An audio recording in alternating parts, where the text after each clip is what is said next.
Hello, welcome to the channel. I'm James Barlow, Head of Seed of ADM, and I'm joined by two guests today, and we're going to talk about a new barley variety, KWS Feeris.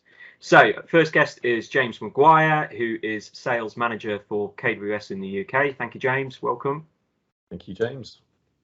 Then we have Sam Brooke, who is Chief Executive of the BSPB, the British Society of Plant Breeders in the UK. Sam, welcome, and thanks for joining us. Thanks, James. So what we're going to do, we're going to split this into two bits. We're going to firstly have James just talk about the variety itself, because it's got some very unique characteristics and is very much a first for UK growers. And then Sam is going to talk about the royalty, because there is a slight difference with this variety when it comes to farm saving that we need to make growers aware of for future generations. So without further ado, I'll just hand over to James, and I think you've got some slides to share, James, with us to explain the first key trait of KWS Feeris. Thank you, James. So basically, what's the difference between KWS Feeris and the other barleys? Well, it carries tolerance to barley yellow dwarf virus. What you can see here is our nursery. This is located in Cambridgeshire in the UK. And we have a selection of barley plots which are replicated. The yellow ones represent barley varieties that do not have a tolerance to BYDV, and the dark green ones represent the varieties that are tolerant. This is quite an interesting experiment. What we've done is actually inoculated with aphids that are definitely carrying the vector for BYDV. So effectively, we've put about 50% infection rate into this particular field. And you can really see the difference. You can see that the ones that are resistant are showing little to no signs of BYDV. And I would suggest probably the ones that are yellowing, based on previous experience, have probably lost about 20 to 25% of yield, based upon this early infection. So just in a nutshell, in terms of a resistance and a tolerance means that the plant gets the virus, although the virus has no effect within the plant. There actually are benefits of having a tolerance over resistance. One of the big ones is that actually you can't break a tolerance because the plant physically gets the aphid vector and gets the virus within it.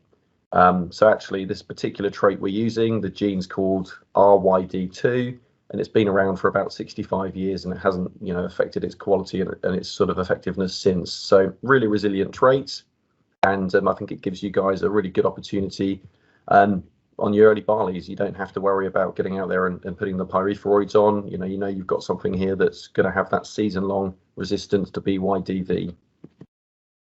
In terms of the variety itself, it's a pretty complete package as well. In terms of its agronomics, I mean, the only thing I would watch is probably its mildew, although that's a very controllable disease. In terms of Rhynchosporium, net blotch, so your wet weather diseases, you'll see this is a really complete package. And in terms of barley yellow mosaic virus, it's resistant like all of the barleys in the UK.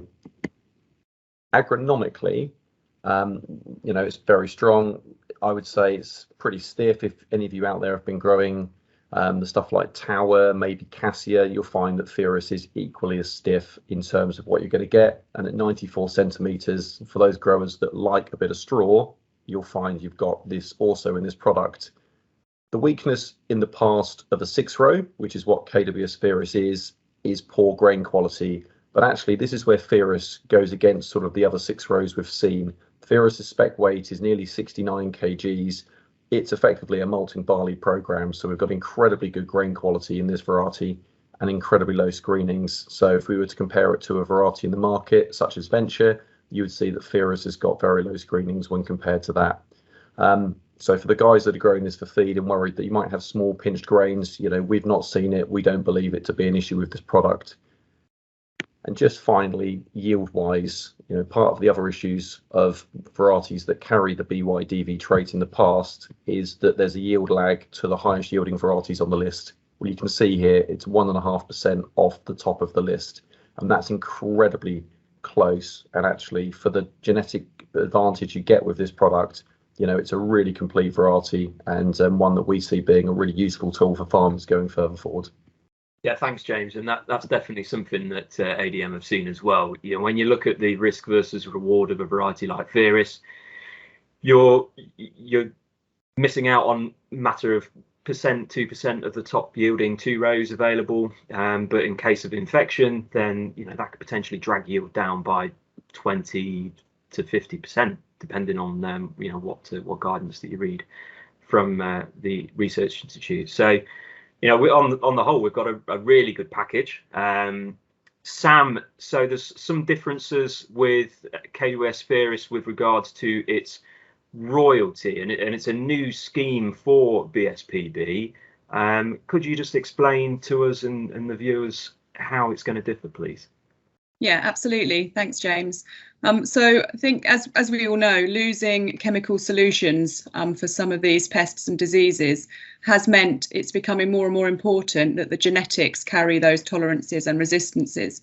And of course, it takes a number of years and huge investment to ensure that these traits get into really good varieties, very well suited for the UK.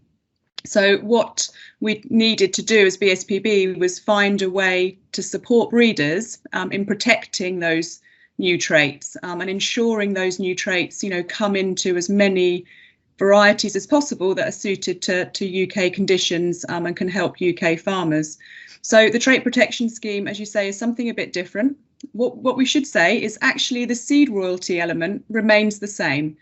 So you don't, it's no different. The seed royalty is you pay the amount on the, if you're buying certified seed, and if you're farm saving, you pay the sensibly lower difference, which you would normally pay if you're farm saving your own seed. However, because the value of the trait, remains the same, be it in certified seed or farm saved seed, the value of the trait fee remains the same. So that trait fee is the same, be it if you pay it on the certified seed or if you pay for it on farm safe seed.